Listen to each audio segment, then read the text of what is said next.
Hello students, आज हम लोग देखेंगे कोऑर्डिनेट बॉन्ड। कोऑर्डिनेट बॉन्ड क्या होता है? What do you mean by coordinate bond?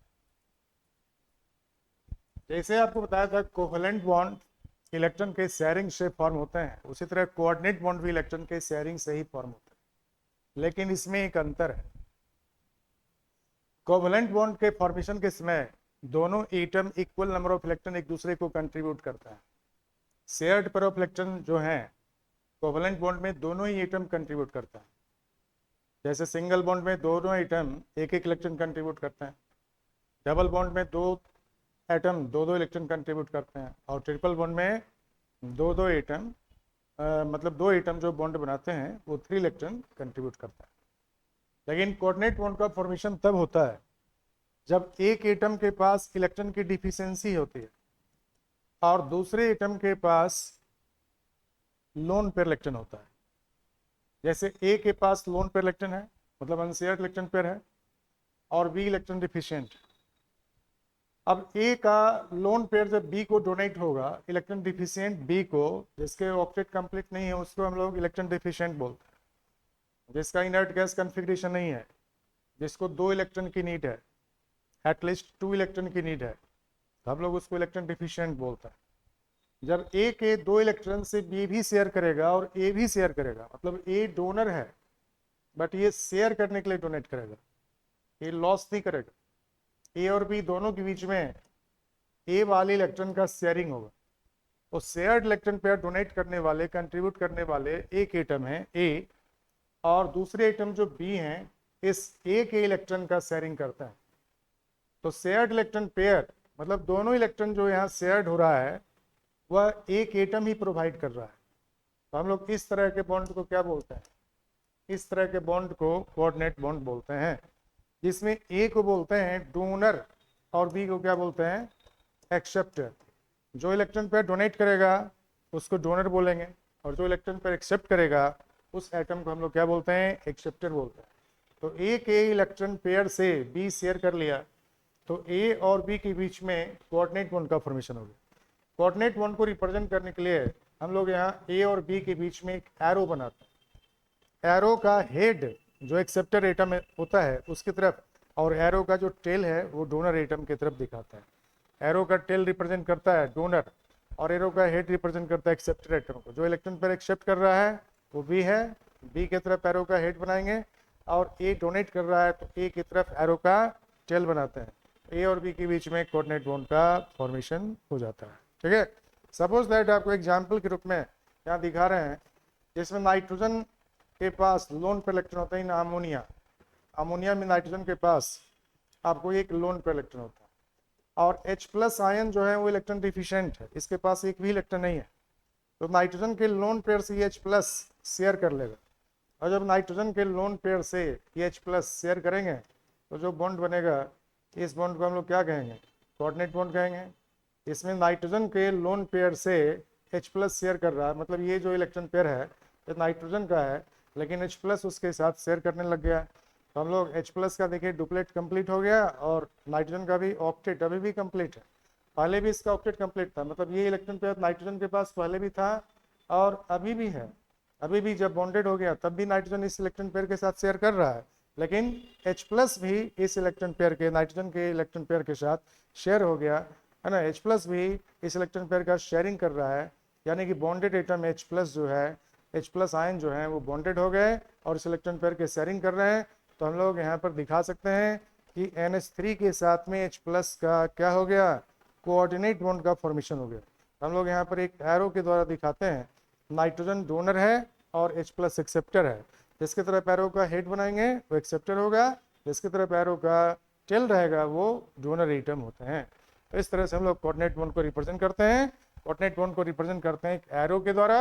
यह एरो रिप्रेजेंट करता है किसको? किस तरह के बॉन्ड को? कोऑर्डिनेट बॉन्ड को, जिसमें डोनर एटम के तरफ से एक्सेप्टर एटम की तरफ आप एरो बनाते हैं। डोनर और एक्सेप्टर के बीच में एरो बनाते हैं। एक्सेप्टर की तरफ एरो का पॉइंट होता है और डोनर की तरफ से हम लोग एरो।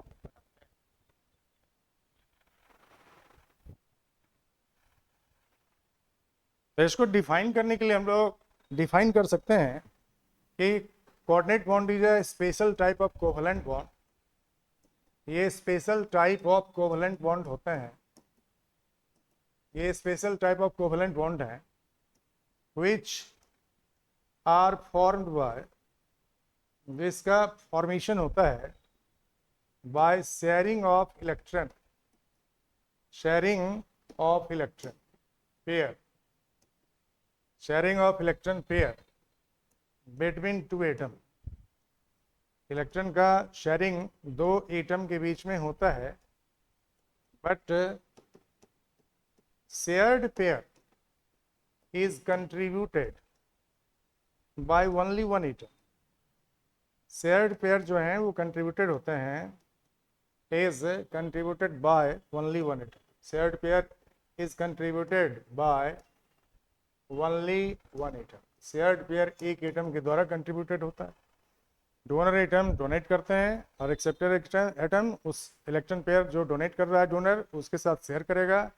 यानी कि शेयर्ड पेयर इलेक्ट्रॉन जो होते हैं, जो बॉन्ड पेयर इलेक्ट्रॉन होते हैं, वह एक एटम प्रोवाइड करता है, कंट्रीब्यूट करता है, और शेयरिंग दोनों एटम मिल के करता है।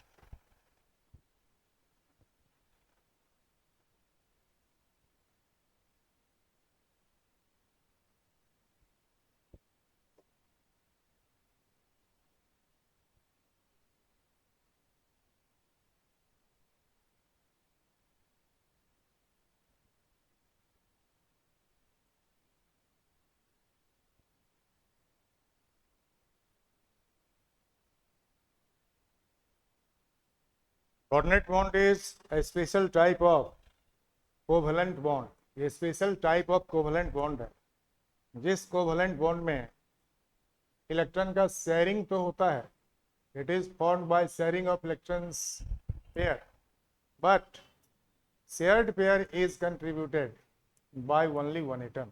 शेयर्ड पेयर सिर्फ एक एटम कंट्रीब्यूट करते हैं, दोनों एटम एक दूसरे को इलेक्ट्रॉन नहीं देता है कोवलेंट बॉन्ड की तरह, बट यहाँ शेयरिंग पेयर जो है, शेयर्ड पेयर ऑफ इलेक्ट्रॉन जो है, यह एक एटम ही कंट्रीब्यूट करता है। दूसरा एटम शेयर करता है बट वो कंट्रीब्यूट नहीं करता। जो दूसरे के इलेक्ट्रॉन पेयर के साथ में शेयरिंग करते हैं उसको एक्सेप्टर बोलते हैं, और जो डोनेट करता है इलेक्ट्रॉन पेयर उसको हम लोग डोनर बोलते हैं। जैसे ए और बी के बीच में कोऑर्डिनेट बॉन्ड बन रहा है जिसमें ए इलेक्ट्रॉन रिच स्पीशीज है जिसको डोनर बोलते हैं। डोनर का मतलब क्या हो गया? Electron rich. Donor electron rich होता है, लोन पेयर होता है इसके पास, और एक्सेप्टर इलेक्ट्रॉन डिफिशिएंट होता है जिसको हम लोग एक्सेप्टर बोलते हैं। एक्सेप्टर क्या होता है? इलेक्ट्रॉन डिफिशिएंट होता है। तो एक इलेक्ट्रॉन डिफिशिएंट मॉलिक्यूल या आयन जब इलेक्ट्रॉन रिच के साथ इलेक्ट्रॉन पेयर का शेयरिंग करता है, हम लोग इस तरह के बॉन्ड को एक कोऑर्डिनेट बॉन्ड बोलते हैं। ठीक है। The special type of covalent bond which are formed by the sharing of electron but shared pair is contributed by only one atom, then it is called what? It is called as coordinate bond. हम लोग इसका नाम क्या देते हैं? Coordinate bond. इसी bond का नाम डेटिव बॉन्ड भी होता है। इसी बॉन्ड का नाम कोऑर्डिनेट कोवलेंट बॉन्ड भी कहते हैं। क्यों? क्योंकि ये कोवलेंट बॉन्ड का ही एक स्पेशल टाइप है जिसमें इलेक्ट्रॉन का शेयरिंग तो होता है कोवलेंट बॉन्ड की तरह, लेकिन शेयर्ड इलेक्ट्रॉन पेयर एक एटम ही प्रोवाइड करते हैं। तो आप इस तरह के स्पेसिस को इस तरह के बॉन्ड को क्या बोलते हैं? इस तरह के बॉन्ड को कोऑर्डिनेट बॉन्ड बोलते हैं। ठीक है। और जो स्पेसिस कोऑर्डिनेट बॉन्ड बनाता है उसमें एक स्पेसिस को इलेक्ट्रॉन डिफिशिएंट होना चाहिए और दूसरे स्पेसिस को इलेक्ट्रॉन रिच होना चाहिए। कोई एटम या मॉलिक्यूल को या आयन को इलेक्ट्रॉन डिफिशिएंट होना चाहिए और दूसरा मॉलिक्यूल या दूसरा आयन है ना को या दूसरा एटम को इलेक्ट्रॉन रिच होना चाहिए। तो आपको कोऑर्डिनेट बॉन्ड किस कंडीशन में बनेगा हम लोग उसको नोट करेंगे। Condition in which coordinate bond formation take place. इस कंडीशन में कोऑर्डिनेट बॉन्ड फॉर्मेशन होगा। पहला condition, one of the species, species का मतलब है एटम मॉलिक्यूल या आयन से, should be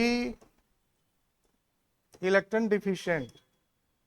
जो इलेक्ट्रॉन डिफिशिएंट होगा वही ना दूसरे के इलेक्ट्रॉन पेयर के साथ में शेयर करेगा। तुम्हारे पास यदि किसी चीज की कमी होगी तब तुम दूसरे वाले के साथ में कुछ शेयर कर सकते हो, लेकिन तुम्हारे पास खुद रहेगा तो दूसरे का लेने का जरूरत नहीं होता है।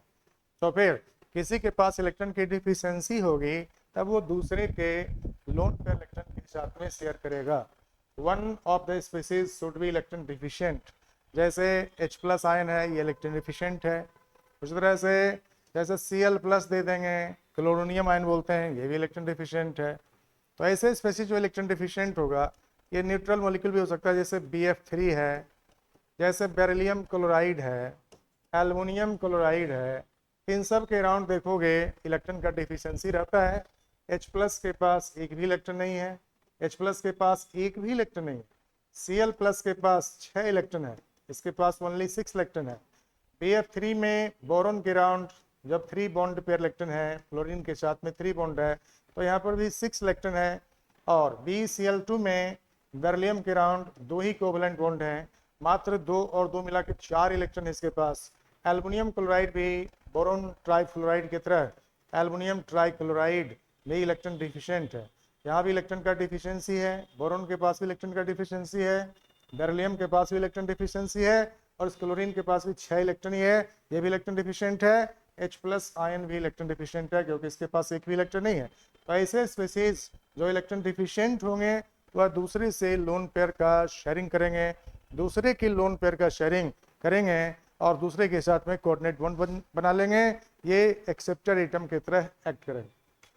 ठीक है, जो इलेक्ट्रॉन डिफिशिएंट होगा वो एक्सेप्टर एटम की तरह एक्ट करेगा, और जो इलेक्ट्रॉन रिच होगा वो डोनर की तरह एक्ट करेगा।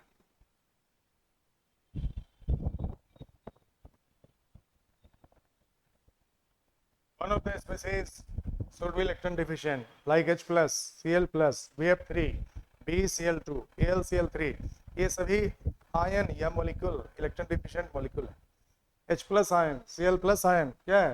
दीज आर इलेक्ट्रॉन डिफिशिएंट, ये आपको इलेक्ट्रॉन डिफिशिएंट है। क्यों? क्योंकि इसके पास मात्र, देखो क्लोरीन के पास मात्र 6 इलेक्ट्रॉन है, इस क्लोरीन के पास टोटल नंबर ऑफ इलेक्ट्रॉन कितना है? 6 है, यानी कि ऑक्टेट पूरा करने के लिए 2 इलेक्ट्रॉन और चाहिए, तो इलेक्ट्रॉन डिफिशिएंट है। H+ के पास क्योंकि हाइड्रोजन एटम में एक ही इलेक्ट्रॉन होते हैं और H+ बन गया, वो एक इलेक्ट्रॉन भी लॉस कर दिया, अब इसके पास कुछ नहीं है, इलेक्ट्रॉन इसके पास नहीं है।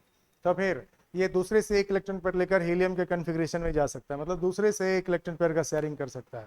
यदि दूसरा कोई इसको 1 इलेक्ट्रॉन पेयर प्रोवाइड कर दे, या इसको क्लोरोनियम आयन को 1 इलेक्ट्रॉन पेयर प्रोवाइड कर दे, तो उसके साथ में ये कोऑर्डिनेट बॉन्ड बनाकर जुड़ सकता है।